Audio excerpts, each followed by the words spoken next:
For decades, the official government position on UFOs was simple, straightforward, and entirely unconvincing. It was basically, hey, look over there, a weather balloon. If you saw a glowing green disc hover over your garage, ruin your television reception, and temporarily paralyze your prize-winning standard poodle, the Pentagon's top scientific minds would solemnly explain that you had actually witnessed a pocket of swamp gas reflecting off the planet Venus.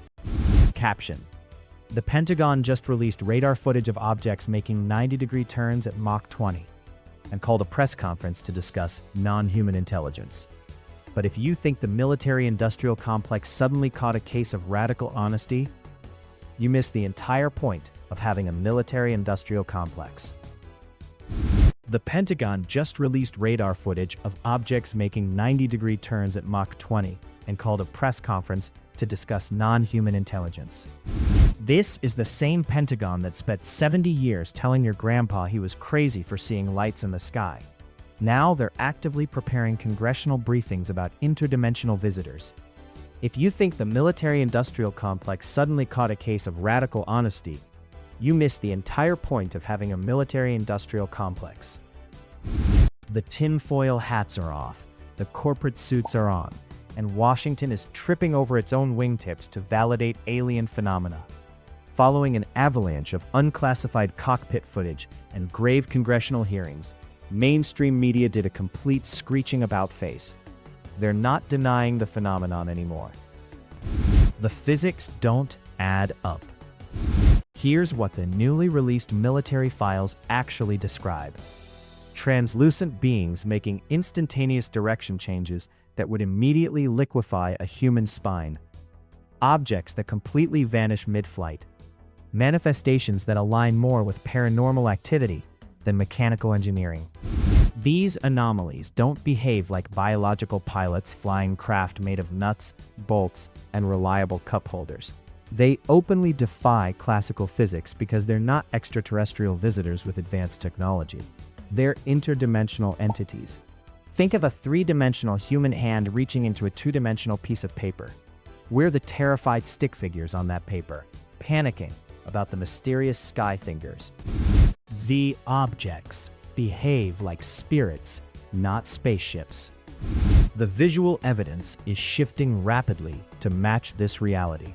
New tranches of unclassified files describe encounters not with metallic spacecraft, but with beings that phase in and out of physical reality. The ancient playbook. When top-performing alternative researchers analyze the raw data, they don't see friendly visitors from a distant galaxy. They see a perfect match for ancient biblical cosmology. Apparently, someone should have told the aliens about our modern science fiction expectations. Biblical texts describe the days of Noah not as visits from Mars, but as interdimensional angelic beings crossing physical boundaries to alter the human genome. The result was a hybrid race known as the Nephilim. For thousands of years, humanity recognized these entities as the fallen watchers and malevolent principalities outlined in Genesis. Hello out there in internet land. I'm Lily, the editor at The Wise Wolf, and I just wanted to steal a moment of your time to urge you to subscribe to our god-awful channel. Otherwise, my professor is going to press charges for breaking into his office to shoot this clip. Thanks. Bye now. But wait, there's more, because this gets infinitely more manipulative.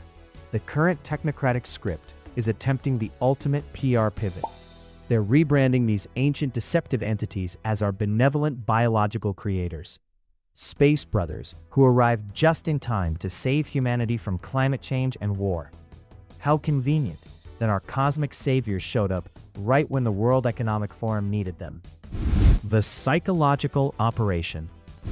The deceptive genius of this operation is that it makes people feel profoundly intelligent for falling for it. It appeals to a pseudo-intellectual desire to transcend what modern elites call outdated paradigms. Ancient faith gets replaced with hyper-futuristic, tech-driven spirituality. Viewers think they're seeing behind the curtain. People watch glossy disclosure documentaries and walk away feeling like they've uniquely peered behind the veil of reality. They're entirely unaware they've been funneled directly into a multi-millennial trap. The oldest con in the book is convincing the mark they're too smart to be conned. Here is the critical data point the mainstream media refuses to touch. Historically, whenever abductees or witnesses have invoked spiritual authority, specifically commanding these entities to leave, the encounters instantly stop. A biological alien from Alpha Centauri would not care about ancient spiritual authority, but an interdimensional entity masquerading as one absolutely does. This isn't about revealing truth, and if you're still watching, you already know more than most people covering this story. It's about demolishing traditional religious frameworks and ushering humanity into a borderless, technocratic age. By reframing the supernatural as merely advanced science and fallen angels as alien architects, the path gets cleared for total centralization. The bigger picture.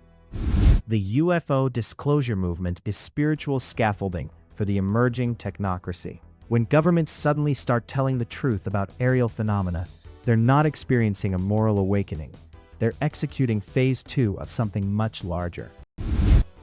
To understand what's actually flying through our skies, we have to throw out modern science fiction pop culture and reopen ancient texts.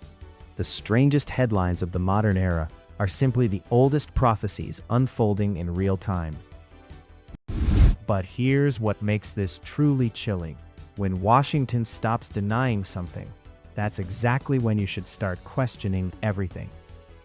The ultimate defense against this cosmic sleight of hand isn't found in government documents or declassified radar images. It's found in recognizing that when Washington stops denying something, that's usually when you should start questioning everything. Help keep the wise wolf howling.